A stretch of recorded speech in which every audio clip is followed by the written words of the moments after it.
এই গ্লাসটা নামাই দেন, গ্লাসটা একটু নামাই দিবেন। হাটারা থানায় একটা হত্যা প্রচেষ্টা মামলায় বিশিষ্ট অভিনেত্রী এবং নায়িকা নুসরাত ফারিয়াকে গ্রেপ্তার করা হয়েছিল। গ্রেপ্তার করে গতকাল বিজ্ঞ সিএমএম আদালতে আনয়ন করা হয়েছিল এবং বিজ্ঞ আদালতে আমরা জামিন শুনানি করেছি।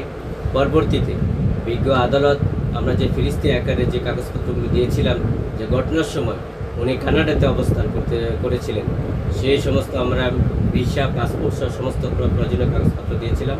সেই পরিপ্রেক্ষিতে বিজ্ঞ আদালত আয়ুষ সাহেবকে নির্দেশ দিয়েছিলেন প্রতিবেদন দাখিল করার জন্য। সেই কারণে বিজ্ঞ আদালতে আয়ুষ সাহেব আজকে প্রতিবেদন দাখিল করেছেন এবং প্রতিবেদন দাখিলের সপক্ষে আমরা জামিন শুনানি করেছি। বিজ্ঞ আদালত সন্তুষ্ট হয়ে 5,000 টাকা বন্ডে জামিন মঞ্জুর করেছেন। আমরা আশা করি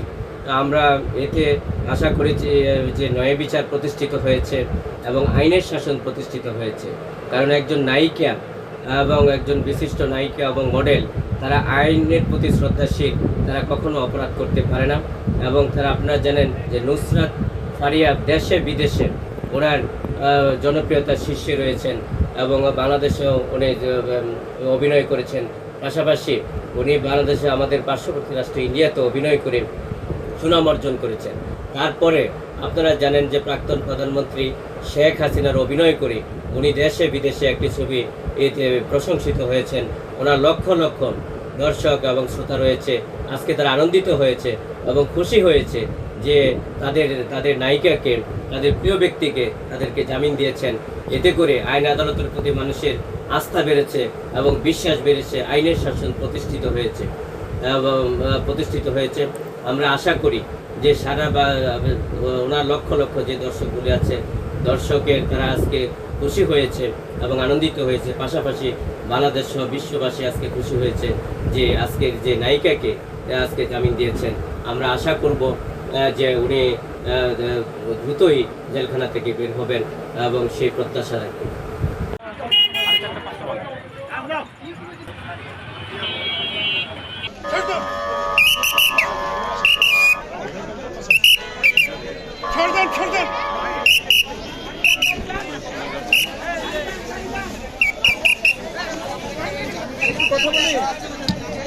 আবার একটু আবার একটু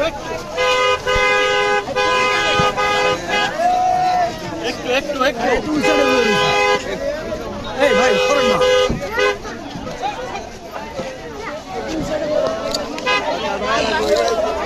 ভাই গ্লাস নামান, গ্লাস নামান, এই গ্লাসটা নামাই দেন, গ্লাসটা একটু নামাই দিবেন। গ্লাস একটু গ্লাস নামান, গ্লাসটা একটু নামাই দেন। নামান না রে ভাই, ভাই পিছনে গ্লাসটা একটু নামাই দেন। এই পাশে গ্লাস খুলছে, গ্লাসটা নামাই দেন, হালকা গ্লাসটা নামাই দেন।